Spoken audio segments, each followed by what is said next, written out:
விஜய் கட்சி மீட்டிங் அசம்பாவிதம் நடக்குதுல்ல, அதுக்கு நீங்க சொல்ற அந்த தீய சக்தியும் காரணமா இருக்கலாம்? நீங்க ஒரு அதிசய பிறவி மனிதராமே. நான் இல்லை, என்ன மாதிரி பல லட்சம் பேர் இந்த நாட்டில் இப்போ பிறந்திருக்கோம். அந்நியர்கள் வந்து ஆட்சி பண்ண முடியாத ஆன்மீக பாதுகாப்பு, இராணுவ பாதுகாப்பு கொண்டு வர போகிறோம். இப்போ இருக்கிற இராணுவ யாரு கொண்டு வர போறா? எங்கள் டீம் கொண்டு வர போகிறோம். அவனை சொல்லி நிறுத்துங்களா? நாங்கள் வந்து ஸ்பெஷல் டீம். 3 டீம் எப்போதுமே பிறப்பாங்க. 12 வருஷத்துக்கு ஒரு டீம் பிறப்பாங்க, 25 வருஷத்துக்கு ஒரு டீம் பிறப்பாங்க, 50 வருஷத்துக்கு ஒரு டீம் பிறப்பாங்க. உங்களை ஆஸ்பத்திரிலாம் பிறப்பாங்களா? ஒரு ஆர்டரா புலோவா போய்கிட்டு இருக்கல, ஊட கூட பேச மறந்துட மாட்டோம். ஆஸ்பத்திரியில் பிறக்கிறாங்களா, அவங்க வீட்டில் பிறக்கிறாங்களா, காட்டில் பிறக்கிறாங்களா? சாதாரண மனிதன், அசாதாரணமான மனிதன், அபூர்வ மனிதன். அபூர்வ மனிதன் அது அந்த மாதிரி இருக்கிறவங்களுக்கு தான் பிரபஞ்சத்தோட டைரக்ட் சப்போர்ட் கிடைக்கும். இதை நீங்க எந்த வகை இதுல? அபூர்வ மனிதன்லயே அதுக்கு மேல ஐபோஸ்ட்ல வருவாங்க. பெரிய சோழர் பரம்பரை. இவர் ராஜராஜ சோழன், அவர் ராஜேந்திர சோழன். உங்ககிட்ட என்னென்ன சக்தியெல்லாம் இருக்கு? எங்களுக்கு இப்போ ஒரு பிரச்சனையில் நாங்கள் இறங்குறோம்னா அந்த பிரச்சனையை தீர்க்கறதுக்கு என்ன பண்ணணுமோ அத்தனை சக்திகளும் அந்தந்த நேரத்தில் எங்களுக்கு கிடைக்கும். அதான் அது என்ன சக்தி? அது என்ன சக்தி? பிரபஞ்சத்துல இருந்து டைரக்டா எங்களுக்கு கிடைக்கும். இப்ப ஈரான் வாரம் நடக்குதுல்ல, அது உங்களுக்கு முன்னாடி தெரியுமா? எங்களுக்கு எங்க ஆக்கிரமிப்பு காஷ்மீரில இருந்து கன்னியாகுமரி வரைக்கும் தான் எங்களுடைய மைண்டு வேலை செய்யும். அதுக்கு மேல உள்ளது நாங்க அதிகமாக பார்டரை தாண்டி வேலை செய்யாது. VPN யூஸ் பண்ணி போலாம்ல, உங்க சக்திக்கு VPN யூஸ் பண்ணலாம்ல. அப்படின்னா வர்றேன் பூரா மொத்தமா என்னையவே குறி வச்சு வந்தா நான் என்னடா பண்றது? நம்ம உடல்ல இருக்கிற உயிர் இருக்கு தெரியுமா, நைட்டு நீங்க தூங்கும் போது ஒரு குறிப்பிட்ட டைம்ல வந்து அது வெளியில போயிட்டு வரும். ஆளுக்கு 100 ரூபாய் அக்கௌண்ட்ல போடுங்க, நான் இந்தியா வல்லரசா மாத்திரன்னு சொல்றேன். நாங்க சொல்றது என்னன்னா, நம்பிக்கையின் பேர்ல வட்டி இல்லா கடனா கொடுத்தீங்கன்னா 3 வருஷத்துல அந்த காசை ரிட்டர்ன் பண்ணி இந்த நாட்டையும் வல்லரசா உருவாக்குறோங்கிற. காசெல்லாம் உங்க அக்கௌண்ட் தான் பண்ணுங்க, நீங்க பிரிச்சுக்கிறீங்க. பிரிச்சுக்கிறதா? ஓகே விடுங்க. டீ குடிச்சிங்களா? டைம் ஆச்சு, வாங்க போவோம். மனுஷனாக ஒரு ஈவிரக்கம் இல்லாம நீங்க ஒரு அதிசய பிறவி மனிதராமே. நான் இல்லை, என்ன மாதிரி பல லட்சம் பேர் இந்த நாட்டில் இப்போ பிறந்திருக்கோம். இந்த கண்டம் போக பாக்கி 5 கண்டம் இருக்கலாம் மனிதன் வாழக்கூடியது. சரி, அதுல வந்து பலாயிரம் பேர் இந்த நாட்டுக்காக பிறந்திருக்கோம். ஏன் பிறந்தீங்க? ஏன் பிறந்தீங்க? ஏன் பிறந்தீங்கன்னா, இந்த நாடு வந்து இந்த நாட்டுக்கு இருக்க வேண்டிய பண்பாடு, கலாச்சார, நாகரிகத்தெல்லாம் வந்து கெடுத்து குட்டிச்சு பண்ணி வச்சுருக்காங்க. கிட்டத்தட்ட 3600 வருஷமா இந்த தமிழினத்துடைய பண்பாடு, கலாச்சார, நாகரிகம் வந்து சீர்கெட்டு போனதுக்கு என்ன மூல காரணம்? இனிமே வேற்று கண்டத்தில் இருந்தால், வேற்று நாட்டில் இருந்து இந்த நாட்டுக்குள்ளே வந்து இந்த நாட்டு மக்களை வந்து அடிமைப்படுத்தவோ, இந்த நாட்டோட ஒருபடி மண்ணையோ அந்நியர்கள் வந்து ஆட்சி பண்ண முடியாத ஆன்மீக பாதுகாப்பு, இராணுவ பாதுகாப்பு கொண்டு வர போகிறோம். இப்போ இருக்கிற இராணுவ யார் கொண்டு வர போகிறோம்? எங்கள் டீம் கொண்டு வர போகிறோம். அதான் ஏற்கனவே இராணுவ பாதுகாப்பு இருக்குல்ல. இந்த இராணுவ பாதுகாப்புக்கும் எங்கள் டீம் கொண்டு வர போகிற இராணுவ பாதுகாப்பு, ஆன்மீக பாதுகாப்புங்கிறது ரொம்பவும். உங்க டீம்னா உங்க கூட உங்க வயசுல உள்ளவங்கலாம் 3 டீம் எப்போதுமே பிறப்பாங்க. 12 வருஷத்துக்கு ஒரு டீம் பிறப்பாங்க, 25 வருஷத்துக்கு ஒரு டீம் பிறப்பாங்க, 50 வருஷத்துக்கு ஒரு டீம் பிறப்பாங்க. உங்களை ஆஸ்பத்திரிலாம் பிறப்பாங்களா? ஆஸ்பத்திரியில் பிறக்கிறாங்களா, அவங்க வீட்டில் பிறக்கிறாங்களா, காட்டில் பிறக்கிறாங்களா, இந்த பூமியில் இந்த நாட்டு எல்லைக்குள்ளே பிறப்பான். சரி, உங்கள் டீம் எத்தனை வகையாக இருக்கீங்க?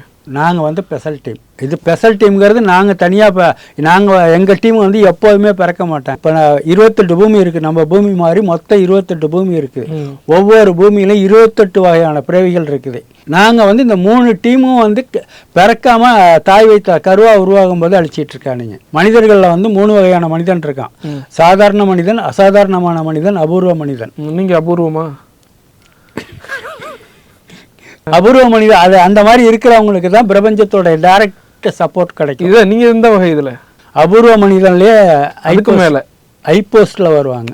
எங்க டீம்ல உள்ள அத்தனை பேருமே ஓரளவு ஐபோஸ்ட் சுப்ரீம் லீடர். சுப்ரீம் லீடர் சாதாரணமா சுத்திட்டு இருப்பாங்களா? எல்லாருமே சாதாரணமா அவங்கள்ட்ட என்ன திறமை இருந்தாலும் அதுக்காக ஒரு பெருமை அடிச்சுக்க மாட்டாங்க. உங்ககிட்ட என்னென்ன சக்தியெல்லாம் இருக்கு? எங்களுக்கு இப்போ ஒரு பிரச்சனையில் நாங்கள் இறங்குறோம்னா அந்த பிரச்சனையை தீர்க்கறதுக்கு என்ன பண்ணணுமோ அத்தனை சக்திகளும் அந்தந்த நேரத்தில் எங்களுக்கு கிடைக்கும். அதான் அது என்ன சக்தி? அது என்ன சக்தி? பிரபஞ்சத்துல இருந்து டைரக்டா எங்களுக்கு கிடைக்கும். இப்போ ஈரான் வாரம் நடக்குதுல்ல, அது உங்களுக்கு முன்னாடி தெரியுமா? எங்களுக்கு எங்க ஆக்கிரமிப்பு காஷ்மீரில இருந்து கன்னியாகுமரி வரைக்கும் தான் எங்களுடைய மைண்டு வேலை செய்யும். அதுக்கு மேலே உள்ளது நாங்கள் அதிகமாக பார்டரை தாண்டி வேலை செய்யாது. VPN யூஸ் பண்ணி போகலாம்ல, உங்க சக்திக்கு VPN யூஸ் பண்ணலாம்ல. அப்படின்னா VPN ஒன்று இருக்கு தெரியுமா, அதை யூஸ் பண்ணா போகலாம் வெளிநாட்டுக்கு. அதுதான் ESP பங்கிறதும் அதுக்கு ஈக்குவலானது தான். நம்ம உடல்ல இருக்கிற உயிர் இருக்கு தெரியுமா, நைட்டு நீங்கள் தூங்கும் போது ஒரு குறிப்பிட்ட டைமில் வந்து அது வெளியில் போயிட்டு வரும். ஏன் போகுது? உங்களுடைய லைஃப் பிரச்சனையை வந்து சால்வ் பண்ணுறதுக்கு அந்த ஆன் தி ஸ்பாட்டில் என்ன இருக்குங்கிறத தெரிஞ்சுட்டு வந்து சில பேர் சொல்லுவான், நான் வந்து இந்த மாதிரி விசிலில் பார்த்தேன், எனக்கு உடனே அது இதுவரையிலும் மண்டையை போட்டு பிச்சுட்டு இருந்த ப்ராப்ளம் சால்வ் ஆகிடுச்சின்னு சொல்கிறாங்கல்ல, அந்த மாதிரி சால்வ் ஆகும். உங்கள் உயிரை பற்றியும் போயிட்டு வருதா? எல்லார் உயிருமே போகும். அது வந்து தெரிஞ்சு உணரக்கூடிய பக்குவம் வந்து இந்த ஸ்டேஜில் உள்ளவங்களுக்கு மட்டும்தான் உணர முடியும். உங்கள் பவரை யூஸ் பண்ண விடாமல் யாராவது தடுக்கிறாங்களாமே? அது நிச்சயமாக எங்களை மாதிரி பிறந்தாங்க அத்தனை பேரையும் தாய் வயிற்றில் கருவாக உருவாகும் போது அழிக்கிறதுக்கு ட்ரை பண்ணுவாங்க. யார் அவங்க? வெளிநாட்டிலேருந்து இங்கே வந்து குடியேறினவங்க. எங்கே இருக்காங்க இப்போ? இந்த நாட்டுக்குள்ளே தான் இருக்காங்க. அப்போ அவங்களை கண்டுபிடிச்சி நீங்கள் அழிக்க வேண்டியதானே? அதாவது அழிக்கிறது ஈஸி. அவன் இந்த நாட்டுக்குள்ளெல்லாம் இது வாழ்ந்துட்டு இருக்கான். அவனாலையும் இந்த நாட்டுக்கு தேவையான சில விஷயங்கள் நடந்தாகணும். எல்லாரும் எல்லா வேலையும் அவங்க ஒரு இடத்துல ஒரு அவங்க யாரு வேற்று நாட்டிலேருந்து இங்கே வந்தவங்க, வேற்று கண்டத்துலேருந்து வந்து இங்கே குடியேறினவங்க. பேராண்மை படத்தில் மாதிரி வந்திருப்பாங்களோ? நான் சினிமா பார்க்குற பழக்கம்லாம் எனக்கு இல்லை. அவங்க வந்து என்ன பண்ணுறாங்க? இந்த நாட்டை அவங்க கண்ட்ரோலில் கொண்டு வரதுக்கு கிட்டத்தட்ட ஒரு குரூப் வந்து 3600 வருஷமாக ட்ரை பண்ணிகிட்டு இருக்கு. 25 வகையான இன்சுலினில் வந்து நான் எஸ்கேப் ஆகியிருக்கேன் கொல்றதுக்கு. இப்போ ஒன்றும் வேண்டாம், ட்ரை பண்ணாங்க. முதல் நாள் எனக்கு விசுவலில் எந்த இடத்துல நான் அடிபட்டு சாக போகிறேன்னு காமிச்சாங்களோ அதே இடத்துல அடிபட்டேன். அன்றைக்கி ஃபஸ்ட் நாள் எனக்கு விசுவலில் காமிச்சது வந்து எதில் விசுவலில் பார்த்தீங்க? விசுவல்னா என்ன, கனவுல எங்களுக்கு சொல்லுவாங்க. கனவுன்னா மற்றவங்களுக்கு வர்ற கனவு வேறு, எங்களுக்கு வர்ற கனவுடைய இது அடிப்படை வேறு. இது ஸ்பெஷல் கனவு, ஸ்பெஷல் இல்லை. அதுதான் சொல்ல ஒரு அளவுக்கு தான் சொல்ல முடியும். சரி, என்ன அப்புறம் என்னாச்சு? அவன் மறாவது நாள் வந்து ஸ்கூட்டரில் வந்ததுனால காலில் அடிபட்டதோட சரி. சரி, அங்கே போனால் அப்படி ஆளும் தெரியுமில்ல, அப்புறம் எதுக்கு போனீங்க? நாங்கள் தான் முதல்ல வந்து பரிகாரம் பண்ணிட்டோம்ட்டு அந்த தனாவட்டில் நடக்காம டெஸ்ட் பண்ணி பார்க்குறதுக்குள்ளே போனீங்களோ? பரிகாரம் பண்ணாலும் எது பண்ணாலும் 90% தான் எஸ்கேப் ஆகணும். சரி, ஓகே, ரைட், விடுங்க. இதான் உங்கள் பிரச்சனை. இந்த மாதிரி ஏகப்பட்ட பிரச்சனைகள் இருக்கு. எனக்கு தேவை இப்போ 5000 கோடி ரூபாய் இருந்துச்சுன்னா 5 வருஷம் 2030 வல்லரசாக உருவாக்கியே ஆகணுங்கிற போர்ட்ஸ் கொடுத்துக்கிட்டு இருக்காங்க எங்களை இயக்கக்கூடிய இந்த நாட்டை காவல்கக்கூடிய தெய்வ சக்திகள். நீங்கள் நினச்சா உங்கள் முன்னாடி ஒருத்தர் வந்து அப்படியே நிற்பாங்களாமே? அதெல்லாம் அப்போ எப்போ வரைக்கும் இந்த சக்தி இருந்துச்சு? 92 வரையில் இருந்துச்சு. அதுக்கப்புறம் ஏன் போச்சு? அதுக்கப்புறம் ஏன் போச்சு? என் அண்ணங்கார வீட்டுக்கு வந்தான்னா கருப்பு உருவம் மேலே படுத்து அமுக்கும். அது வந்து கருப்புங்கிற ஒரு வகையான துர்மரணம் அடைஞ்ச ஆன்மா. ஆனால் அது வந்து இயற்கையாக உருவானதா செயற்கையாக உருவாக்கப்பட்டதாங்கிறதுல தான் இப்போ எங்களுக்கு டவுட் இருக்கிறது. அது ஓகே, உங்களுக்கு ஏன் அந்த பவர் போச்சு? அமுக்குச்சுன்னா அந்த இது செயலிழந்துடும். அது உடலில் வந்து ஏகப்பட்ட சிக்கல்கள் பண்ணி விட்டுருவான். உங்களுக்கு பவர் இருந்தப்போ யாராவது கூப்பிட்டீங்களா? அதுதான் கூப்பிட்றதுல நினைச்சா போதும் பார்க்கணும். அதான் அந்த சேகர்னு பேர், அவன் பேர். நீங்க நினைச்சப்ப எவ்வளோ நேரத்தில் வந்தாப்புல? இன்னைக்கு காலையில் நினைக்கிறேன், மறாவது நாள் காலையிலக்குள்ளே வந்திருப்பான். பஸ்ஸை பிடிச்சி வந்திருப்பாப்புல. பஸ்ஸை பிடிச்சி தான் வரணும். அவன் இருக்கிறது நீங்க நினைக்கிற சக்தி இருந்தா அடுத்த செகண்டால வந்திருக்கணும். நீங்க இப்ப ட்ரம்ப்பை நினைக்கிறீங்க, நாளைக்கு இங்க வந்துருவாரா? ட்ரம்ப்பை நாங்கள் நினைக்க மாட்டோமே, நினைக்க வேண்டிய அவசியம் இல்லை. எங்களுக்கு தேவை எங்க நாட்டை மட்டும்தானே நாங்கள் பார்க்குறோம். எதுக்கு இது அந்த மாதிரி நபர்னாலதான் இந்த நாடு குட்டிச்சேரா போயிட்டு இருக்குது. உங்களோட போராட்டம் ஆயுத போராட்டமா அறவழி போராட்டமா? ஆயுத போராட்டம் இப்போதைக்கு கிடையாது. ஆரம்ப கட்டத்தில் அந்த எண்ணங்கள் இருந்துச்சு. ஈரான் வர தடுக்கிறது கொண்டது ஐடியா இருக்கா? கிடையாது. நீங்க இதை கேட்பீங்கன்னு எங்களுக்கு முன்னாடியே சொல்லிட்டாங்க. யாரு வெளியில செக்யூரிட்டி இருந்தார்? அவரா? செக்யூரிட்டி இல்லை. நீங்க அன்னைக்கு கூப்பிட்டீங்க தெரியுமா? கூப்பிட்ட அன்னைக்கு நீங்க இந்த வார்த்தை நிச்சயம் வருங்கிறத எங்களுக்கு இன்ஃபர்மேஷன் வந்துருச்சு. எங்களை இயக்கக்கூடிய சக்திகள்கிட்ட இருந்து வந்திருக்கு. நான் சொல்லுவேன்னா இந்த கேள்வியை கேட்பீங்கன்னு நான் என்ன கேட்டேன்னு அன்னைக்கே உங்களுக்கு வந்துச்சு. அன்னைக்கு அடுத்த ஒரு மணி நேரத்துக்குள்ளேயே வந்துருச்சு. வாட்ஸ்அப்லையா? அதுதான் சொல்லிட்டேன். இதெல்லாம் வந்து ஆன்மீக ரீதி.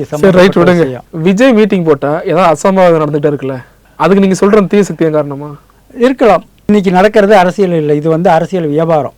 அரசியல்ங்கிறது வந்து இது இல்லை. தமிழ்நாட்டு பிரச்சனைங்கிறது வேற, உங்க தனி மனிதனுடைய சுயலாபங்கிறது வேற.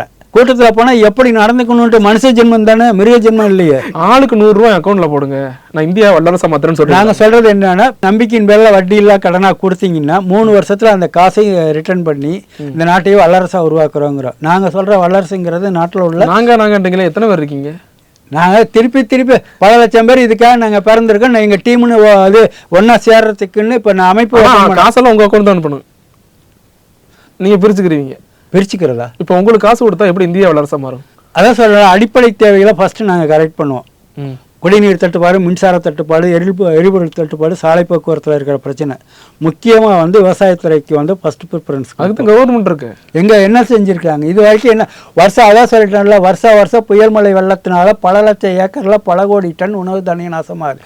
அதை சரி பண்ணாவே வேர்ல்டில் உள்ள எத்தனையோ நாட்டுக்கு இங்கே ஃப்ரீயாக இங்கேருந்து தானியம் அனுப்ப முடியும். சோமாலியா மாதிரி இருக்கிற நாட்டில், பஞ்சம் பசி பட்டினியோட வாழக்கூடிய நாட்டில் வந்து நிம்மதியாக அவங்கள வாழ வைக்க முடியும். அப்போ ஸ்டாலினோட ஆட்சி, மோடியோட ஆட்சி சரியில்லைங்கிறீங்க. 79 வருஷமாக இருக்கிற எந்த அரசியல்வாதியும் அரசியல்வாதியே அல்ல, அரசியல் வியாபாரிகள். சரி, அப்போ விஜய் அரசியலுக்கு வராரு. அது விஜயெல்லாம் ஒன்றுமே இல்லாத, அதை பேசுகிறத வச்சே தெரிஞ்சுக்கலாம். அதாவது வீட்டுக்கு ஒரு இது வீடு இல்லாதவங்களுக்கு 70% மக்களுக்கு வந்து வீடு இல்லாமல் தான் இருக்கான். அவனுக்கு வந்து வீடு கொடுத்துருவியா? எங்கேருந்து கொடுப்ப? எப்படி கொடுப்ப? காசு எங்கேருந்து வரும்? இப்போ விஜயாலே செய்ய முடியாத நீங்கள் செய்ய போகிறீங்க. ஃபீல்டில் இறங்கிட்டோம்னா உயிரே போகுதுனாலும் முன்ன வச்ச காலம் பின்ன எடுக்க முடியாது. இப்போ சீமானோட அரசியல் பற்றி என்ன நினைக்கிறீங்க? மற்ற அரசியல் மாதிரி தான், இன்னும் ரொம்ப வித்தியாசமெல்லாம் ஒன்றும் கிடையாது. சீமான் விவசாயம் இதை பற்றி தானே பேசிக்கிட்டு இருக்காரு. விவசாயம் நீங்கள் அவரோட ஏன் கூட்டணி வைக்கக்கூடாது? விவசாயத்தை பற்றி பேசினா மட்டும் விவசாயம் ஆகிட முடியாது. விவசாயத்தில் என்னென்ன ப்ராப்ளங்கள் இருக்குது, அதை எப்படி சால்வ் பண்ணணும், அதுக்கு என்னென்ன வழிமுறைகள். இப்போ நான் சொன்னேன்ல, இப்போ புயல் மழை வெள்ளத்தால் ஏற்படுற பாதிப்பை கரெக்ட் பண்ணோம்னா, பாதிப்பு கரெக்ட் பண்ணால் ஆட்டோமேட்டிக்காக விவசாயிக்கு எந்த பிரச்சனையும் வராது, லாஸ் வராது. அவன் வந்து தற்கொலை பண்ணிக்க வேண்டிய அவசியம் இல்லை. இதுவே எந்த அரசியல்வாதிக்கும் தெரியலையே நடக்க. ஓகே, விடுங்க. டீ குடிச்சிங்களா? டைம் ஆச்சு, வாங்க போவோம்.